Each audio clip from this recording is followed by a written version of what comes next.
nation's greatest resource is its gracious people. We have a lot of assets that we're proud of. We are happy people. We are emotionally, socially very stable. I've served in 6 or 7 countries throughout my career, and the Gambians are by far the people who are the most naturally nice. In the Gambia, every smile is genuine. That is why we call the Smiling Coast. Just walking down the street, you can start up a conversation with somebody about anything.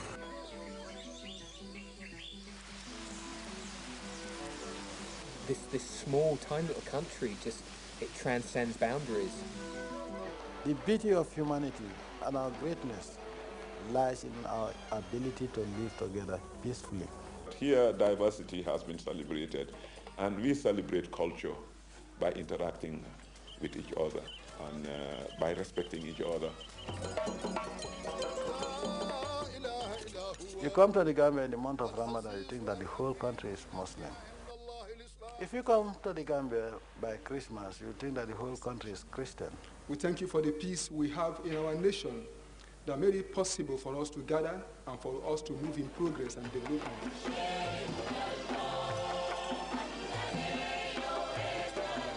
There's beautiful beaches here, plus there's the river to explore, there's the forest to explore, there's the local villages and the culture. Fishing in the Gambia, absolutely brilliant. Of course, we also have one of the most beautiful rivers you can find, and one of the most navigable rivers, suitable for all types of sports. All we need is investors. The Gambia River has been the historic highway in the country. Navigable most of its length, it offers tourism opportunities as well as the means to transport goods and people into the interior.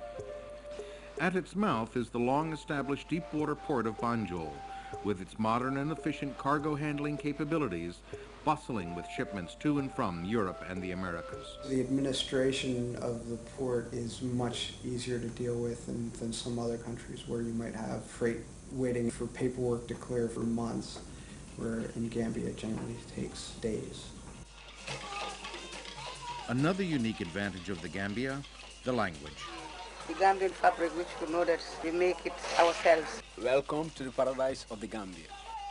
I have travelled to many countries and decided I'd like to do a business of some sort in tourism for many, many years before I found this area.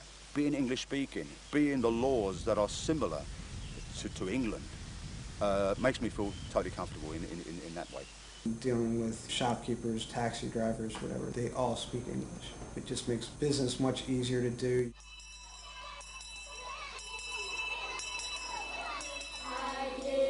In the Gambia, nearly all children of school age now attend class. For adults, vocational training abounds, and the University of the Gambia offers advanced studies in economics and management. They love to learn, they love any kind of external stimuli that they get a chance to kind of be part of. They want to know, and you don't get that in Europe or America. Demonstrate on how to send. Our first batch, we had 13 students that were registered, and now we get a minimum of 50 each time it goes out. In fact, we have to turn people away. They have a want to learn it, and I think if that desire is there, then people are going to learn anything. And so people come in, they have a big desire to learn it, and they really work hard at it, and they follow the instructors, and they get it. We are doing quite a lot in the education sector to ensure that there is availability of skilled labor. We are the only ones that are giving free education to girls without regard to the parents' political affiliation. On a continent where women are often second-class citizens, Gambia stands out as an exception, actively advancing women's rights and including them at all levels of government and business. Today we have a project which is unprecedented with its gender orientation. The contractor, a woman, myself, the consultant and engineer, a woman, Marie Senghor, and the lawyer who negotiated this contract, a woman, Miss Ida Drame. The sky is the limit for women in the Gambia. They are recognized for their significant contributions to the success of the Gambian economy, an economy based on quality. We took first in Guinness quality. We are first in Africa. Everybody is proud. A small place like Judbrook taking first in Africa. It's a big proud. Pride is no stranger to the skilled and motivated Gambian workforce. They know their job, they are honest and trustworthy. You can depend on them. Gambians understand that it's a competitive world. You have to make sure that you are always a step ahead of the competitor. Otherwise, investors have choice. In 2004, the World Economic Forum ranked the Gambia as Africa's 6th most competitive economy and first among the West African countries. We are one of the smallest countries in Africa, and we are ranked one of the best in Africa. So in terms of transparency, in terms of the fight against corruption, in terms of political stability and good governance. Small, it is a great advantage because it is easy to organize logistics, for example, for investors. GIFSA, the Gambian Investment Promotion and Free Zone Agency, is the one-stop shop for streamlining the process for setting up a business. We established this agency to deal with all matters relating to attracting and establishing an investment in the country. Everything will be done ranging from land issues, immigration issues, licensing issues, and even if you are conducting a feasibility study. Because it's so small and the government is so small, we can, talk to the top people in any department and, get a final answer on any question we have. The Gambian Chamber of Commerce and Industry is actively working with the government to promote private sector involvement in the future development of the country. In the last 3 years, we have heavily invested in the Gambia and have modernized all our banking premises and also the processing systems to world standards. It's easy to provide backup infrastructure service for investment.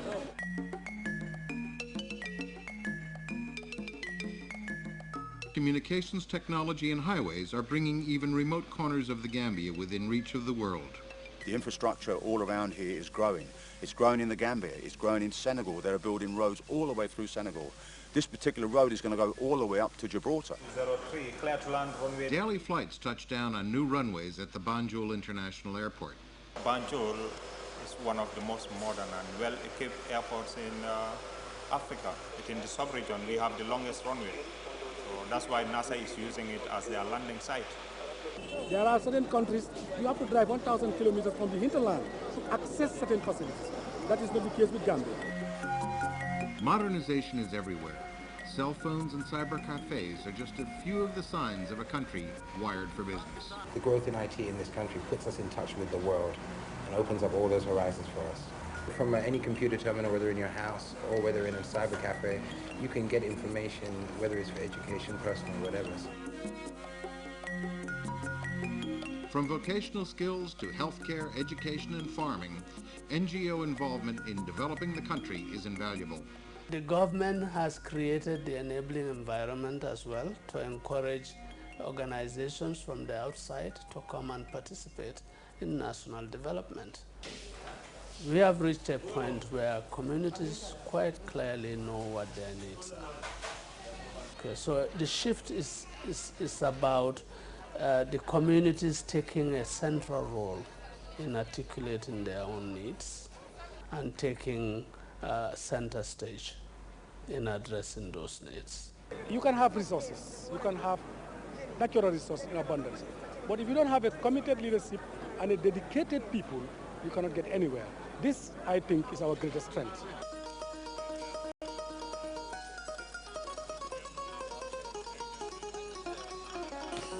Which better place can we live in West Africa better than Gambia? Hustle-free, people are proud but friendly enough. People are peaceful.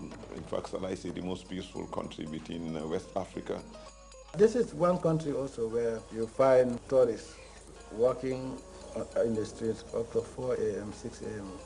There are good schools there. I know people who have come from the States and their children were born there and lived there, for most of their lives, and we're very happy about it. You're guaranteed 12 months of the year sunshine, between breaks in the rain, of course, this time of year, but there's a dry season of 8 months where you're guaranteed no rain at all. The wrestling matches are just, it's a neat thing, and it's something you won't see anywhere else. The different tribes come and each has their own team, and it's a weekly thing, and it's just a lot of fun to watch.